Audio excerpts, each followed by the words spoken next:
Magandang hapon mga kaibigan. Mga kaibigan, nagtatanim ako dito ng luya, no?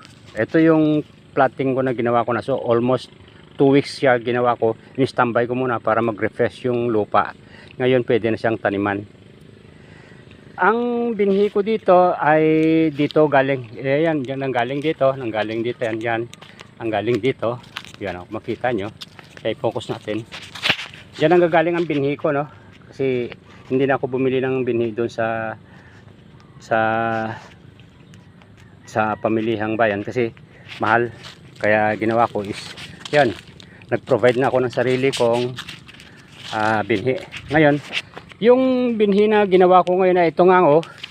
Bale, ayan, nakita mo yan, i-focus natin para makita nila. Yan, isang puno yan, no? So kung bayaan ko lang sana hanggang lalaki, pwede na siyang i-harvest. Kaya lang ginawa ko is gawin ko ng binhi. So isang puno lang to, bali ilang piraso siyang maging binhi, no? Isa, dua, tatlo, apat, pwede maging 5. Parang katulad nito, yan. Yung 4 na yan, isang puno lang yan nung kinuha ko, no? Isang puno lang yung, bali 4 na yan. So ngayon, nakalibre na ako ng aking binhi. So ang gagawin ko dyan is 3 layer.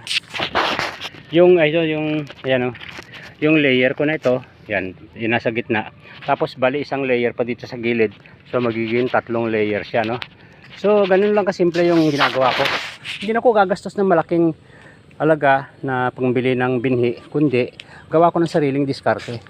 So ngayon, kung ito'y nakakatulong din naman sa inyo, sana sundan nyo ako. Dahil nandyan na sa YouTube channel. Dahil may YouTube channel na ako. So thank you. Salamat sa pagsubaybay. Thank you.